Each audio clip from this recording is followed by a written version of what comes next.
Egaa'oo uummata hundumaaf kan ta'u gammachuu guddaa misraachoon isinitti maatii hin sodaatinaa. Har'a magaalaa Daawititti qoricha innis Kiristoos Gooftaa kan ta'e isiniif dhalatee jira. Wangeela Luqaas boqonnaa 2:10.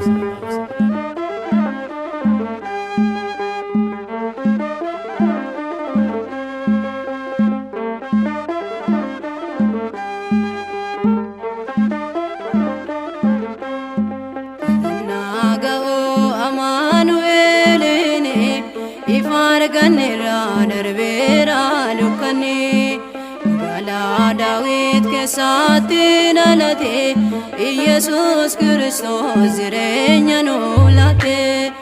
Gannaa ga'uu Amaanu'eeliin ifa arganneerra darbeera dukkanni.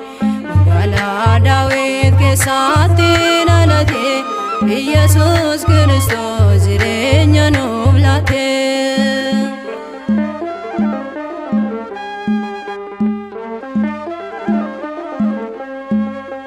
Fayyisaan dhalatee Beetlehem keessatti raajiin raawwatame magaalaa Daawiti.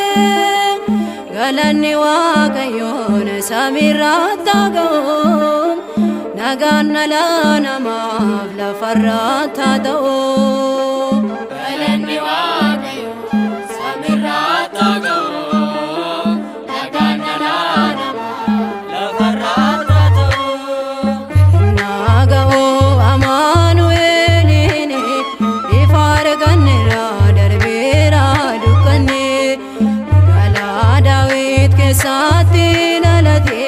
Yesuus Kiristoos jireenya nuu laate.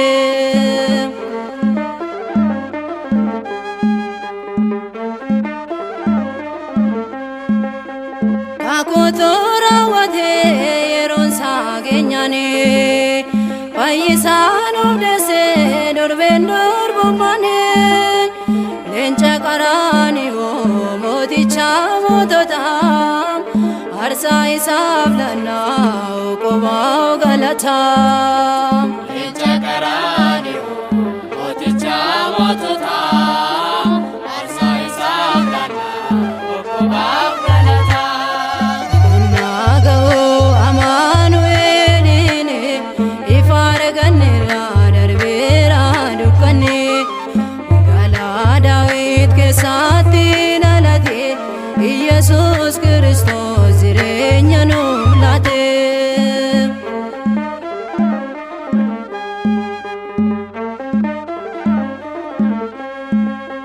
Tiksee gaariidhaan guyyaa falkan guutuu kan hafuura qabu akkasaa jajatu. Alfaaf Omeegaadha bara baraan iyyuu galanni isaa ganaa itti fuufammayyuu. Alfaaf Omeegaadha bara baraan iyyuu galanni isaa ganaa itti fuufammayyuu. Gannaa ga'uu Amaanu'eeliin ifa arganneerra darbeera dukkanni.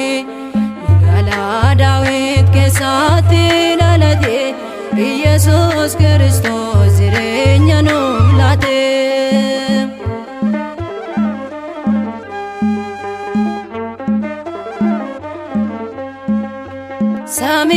Samiirraa nuuf jedhee gad dhufe fannifamuu isaatiin duuti keenya hafe.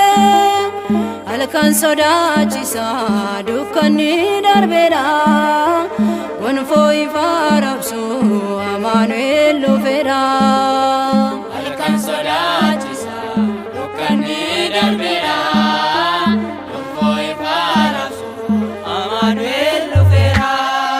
Gannaa ga'uu Amaanu'eeliin ifa arganneerra darbeera dukkanni. Magaalaa Daawit keessatti dhalate Yesuus